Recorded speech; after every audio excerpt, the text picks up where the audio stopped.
Hello, hello, hello. Welcome to episode 187 of Down the Rabbit Hole. Today we're going to be talking about one of my favorite places to go to in Nashville, Tennessee. And we're going to be talking about the haunted history of the Opryland, um, Gaylord Opryland Resort. Now, if you're new here, hit that like button or that bell for notifications. Also, please subscribe. Help a girl out. But the Opryland Hotel would be opened in the Opryland Hotel opened on November 24th, 1977. Um, and this was on land adjacent to Opryland USA amusement park, but the hotel was originally built to support the Grand Ole Opry, which is a country music institution here. I have never been there personally, but I hear that at the Opry there's a dress code that you have to follow. Just so you know for future reference. But between 1983 and 1984, the hotel was expanded and adding over 400 guest rooms and incorporated facilities. So in total about 900 rooms actually, to be exact. But yeah, but let's not. But I do recommend going. They have this area that looks like New Orleans. You can actually go on, and I think I did like a travel blog on this one, so you can go check that out as well. But let's talk about the history.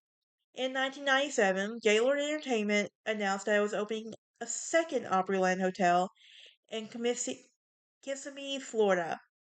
And they announced the new property at the Opryland Florida. Soon after, a third resort, Opry Hotel Texas, was announced in Grapevine, and the original property was officially renamed Opryland Hotel Nashville to differentiate from the sister properties. Now, on December 31st, 1997, the neighboring Opryland theme park was shuttered and later demolished. In its place, the Opry Mills Malls came into place. And that would open May 12th, 2000. On October 26th, 2001, Gaylord announced that it is its Opryland Hotels division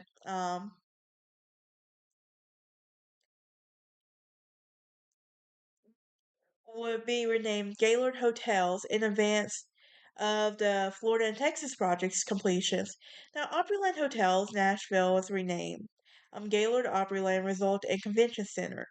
And the CEO, Colin Reed, said that the research showed that Gaylord names connotes to the upscale and quality of it. Now, a 2003 release, Gaylord announced it plans for a $5,000 It announced it plans for a 5,000 seat amphitheater on the site, which was later abandoned.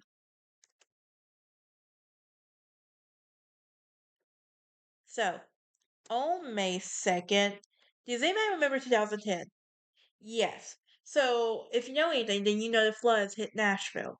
And on May 2nd, 2010, there was a flood that devastated Nashville and caused a lot of damage. And you can actually see when you go in, like, if you do a boat tour, it shows like they have these little things where you can see how high the water got. So that's just think about it. But on January 19, 2012, they announced a new partnership with Dolly Parton's the Dollywood Company to build a new water and seasonal snow park on the acreage of towns that it owns.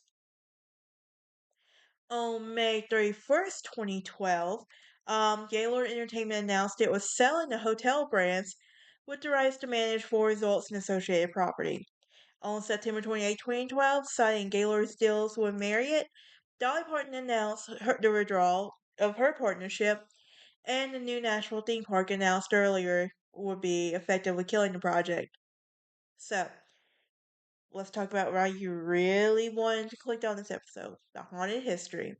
So, there are ghosts of the Gaylord Opryland Resort, and the original staircase is still in the hotel. Just so you know. I've seen the original staircase. I've gotten a picture on the original staircase. Memories, what can I say? But anyway, um, So it opened on Thanksgiving Day in 1977, and it was one of the most luxurious hotels in Nashville.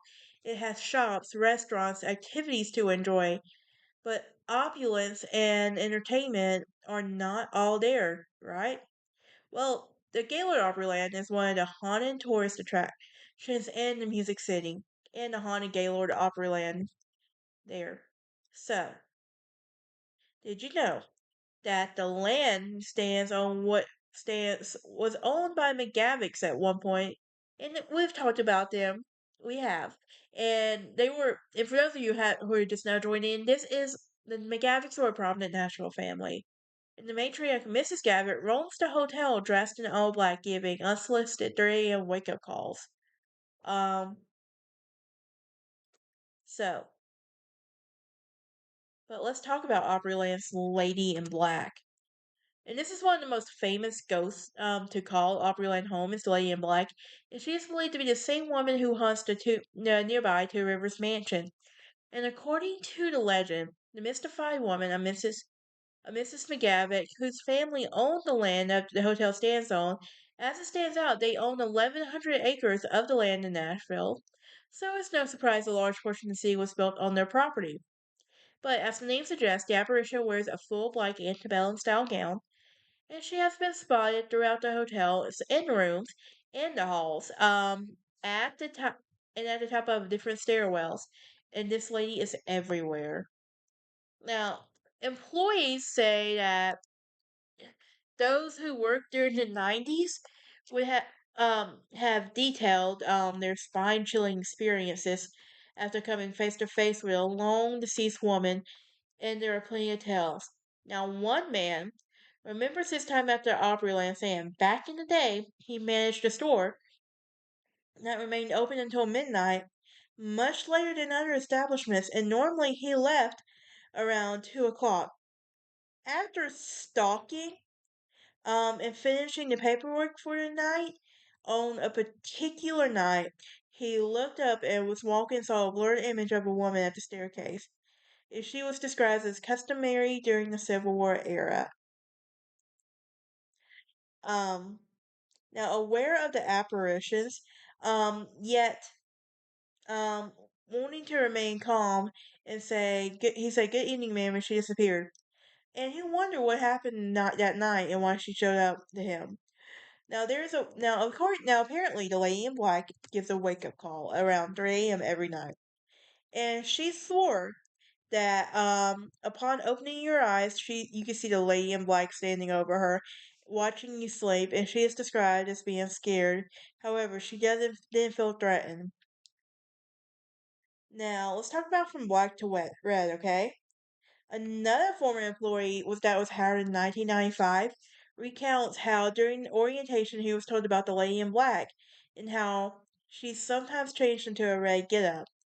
And she said that one night he entered the elevator and found a group of people inside visibly freaking out over what they had just seen. Eventually, a group told the employee that they went into the elevator and saw the woman inside. They nervously added that as soon as the elevator shut, she disappeared, and an employee jokingly said, "Was she wearing red?" Imagining his surprise, they all said unison yes. But this antebellum era woman is not the only specter that likes to walk the halls in their afterlife. Other paranormal accounts include hearing running on the roof, especially from guests who stay on the top floor. Um, Guests who have reported feeling unbearable weights on top of them and something breathing down their neck while they sleep. Mm.